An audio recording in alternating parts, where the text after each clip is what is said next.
This video is brought to you by True Tales of Buried Treasure, the largest collection of old treasure magazines in the West. On our website, you can search for individual treasure stories by region or by our original magazines themselves. To pay us a visit, please click on the link in the description. Enjoy. The thrilling saga of the great Klondike gold discovery unfolded in the depths of a frosty winter during 1896 to 97. However, the news remained a distant whisper until June 15, 1897, when the mighty Excelsior docked in the vibrant city of San Francisco. Aboard the ship, weathered sourdoughs clutched their treasures, an average of $10,000 in glittering gold they had unearthed. Then, on that fateful day of July 17th, the resolute Portland steamed into the bustling harbor of Seattle, its hull laden with the weight of $1.75 million worth of precious gold. The Klondike gold rush erupted, igniting a frenzy of dreams and desires, as the call of the far north echoed across the land. Across the vast expanse of the continent, telegraph wires crackled and hummed, carrying tidings of this extraordinary gold strike. In the peaceful hamlet of Welsh Hill, Pennsylvania, a young man named Frank felt his heart race with exhilaration at the prospect. He swiftly prepared himself for adventure, leaving behind the familiar and setting forth on a quest for fortune in the untamed Klondike. Amongst the denizens of Welsh Hill, Frank was perhaps the sole individual to embark on this audacious pursuit of gold. Against all odds, he surpassed even the wildest expectations. Frank's keen eye and unwavering determination led him to a bounty that exceeded his wildest dreams. He returned to Welsh Hill 4 years later, bearing the fruits of his labor, a dozen fruit jars brimming with glistening nuggets and dust. Yet, this was merely a glimpse of the vast fortune that lay concealed on his claim near Dawson. Even today, this treasure remains undisturbed, a veritable fortune that Frank secreted away, awaiting the day when destiny shall unveil its hidden splendor. For when he returned to the Klondike for it, he died mysteriously without a chance to recover it. Wealth did little to change Frank when he came back from the Klondike.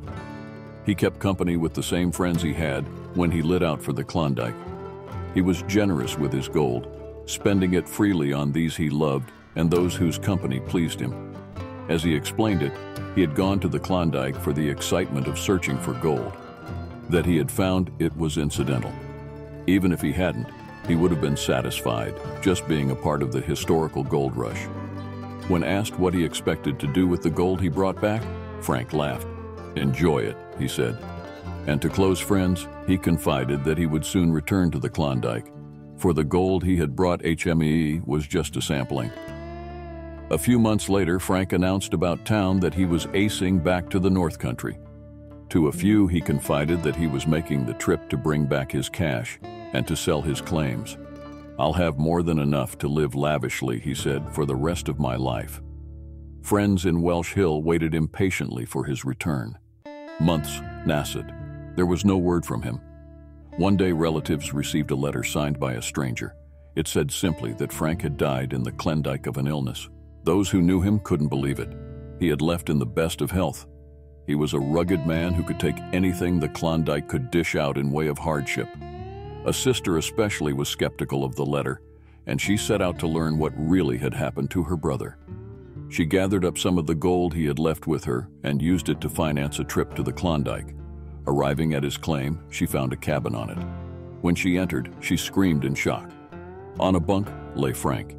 He had been dead for months, but his body had been preserved, lifelike in appearance, by sub-zero temperatures.